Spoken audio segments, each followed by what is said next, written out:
which is Wells Fargo, came in this morning, got fined $3.7 billion. That is a huge number.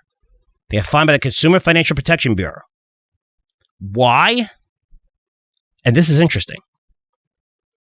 If you're looking at our page on YouTube, so if you look on YouTube, I'm going to bring this up and show you guys. Again, that's for free if you want to follow us. So let me see if I could blow this up a little bit more. So, Wells Fargo paid $3.7 billion for widespread mismanagement of auto loans, mortgages, and deposit accounts. Listen to some of the stuff. Unlawfully repossessed vehicles and bungled borrower accounts. Improperly denied mortgage modifications. During a 7-year period, the bank improperly denied thousands of mortgage loan modifications, which in some cases led to Wells Fargo's customers losing their homes to wrongful foreclosures. Illegal charge of surprise overdraft fees. Just decided to charge them. Unlawfully froze customer accounts and misrepresented fee waivers. The bank froze more than 1 million consumer accounts based on faulty automated filters, determining that there may have been fraudulent deposits, even when it could have taken other actions that would have not harmed customers. I'm not too sure what the definition of fraud is, but when you're charging your customers more money and banging them out and doing this stuff, and we're talking about 16 million customers. 16 million. So if you're looking at the penalties, it's $1.7 billion in penalties. They're going to be paid to the Consumer Financial Protection Bureau, the CFP, was it PB, right?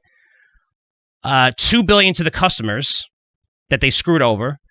But it looks like this is just the beginning of these fines, where it's going to be over $5 billion in total when all is said and done, when you really look under, and talk to the right people on this. You wonder why people hate Wall Street and people hate banks.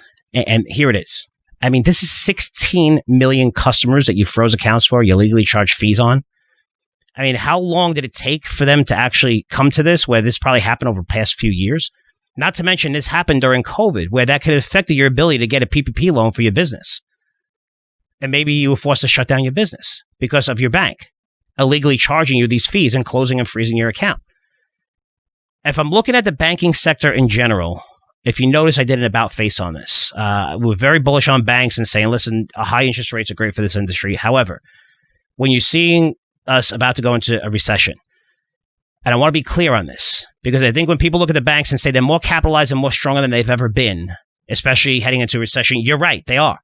It doesn't mean that we're not going to have a recession or banks can't go down 30% and the market can't collapse 40%. It just means we're not going to have a credit crisis, which, since the 40s, how many have we seen? We've seen the credit crisis. We've seen what? One? Long-term capital management was a separate thing, but really a total credit crisis where nobody, our government was asleep at the wheel.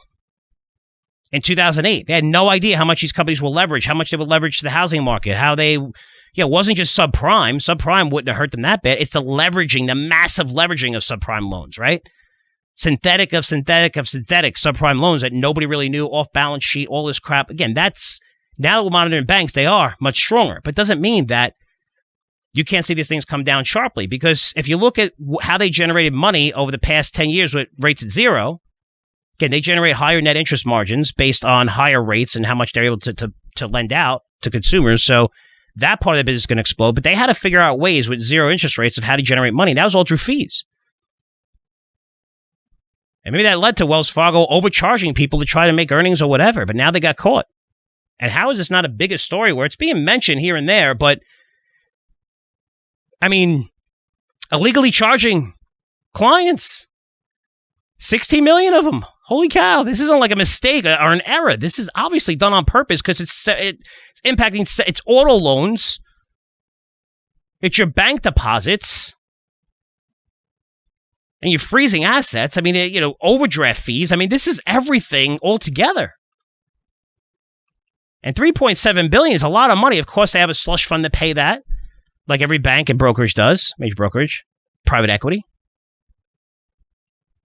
And probably got the heads up a while ago that how much this is going to be. This way they know how much to put aside. But if you're looking at this, it's crazy. And looking at the banks, listen, again, we understand they're well capitalized. And that's what we hear. So we're not going to see a credit crisis. But a deep recession where these companies were generating tons of fees. A lot of that business is going to come back to M&A. We're seeing M&A, not really, a few companies here and there. The consulting, the trading, the lending, mortgages, the amount of fees involved around a mortgage, right? I mean, that has gone down considerably. But do you think it's going to get much better in 2023 where rates are and the Fed's still raising rates probably through March and going to keep them there for the rest of the year? You think that they're going to generate a lot through their fee business? Probably not.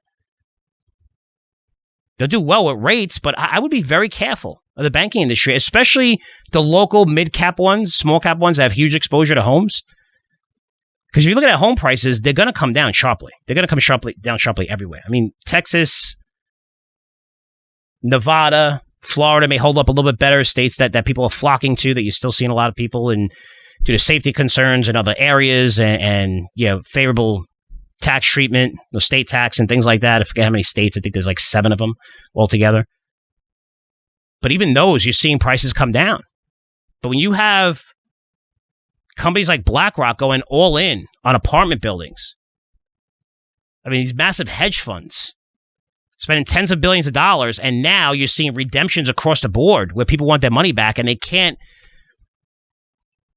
send more than 2% of the total assets back per month and 5% for the quarter. But what is that going to result in? It's going to result in this constant selling. We got to continue to raise money. We got to sell some of these assets to give back some of the money. And when you're forced to sell an asset, you don't need to be a genius to know when you're forced to sell it, you're not going to get top price for it. Unless you're an NBA franchise or something like that. I love when they kick these guys off for something that they did. And, these guys wind up selling their franchises for $2 billion and $3 billion because there's such demand and it's a limited supply of these teams that people are lined up, billionaires are lined up to buy them and to pay a fortune for them. But most of the time when you have to sell an asset you're forced, you got to sell it at a much lower price, especially with the housing market as it's deteriorating. I mean, those banks that have exposure to those homes, be careful.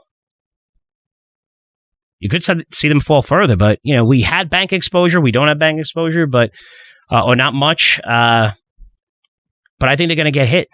I think they're going to get hit pretty hard, much harder, even though people are just like, well, we're not in a credit crisis. They're more capitalized and, they're going to generate more money because rates are high, but still the fee part of their business of what they generate so much money from, and you're cutting that off. Let's see. Let's see what some of these companies report because it's going to be interesting. It is going to be interesting for them.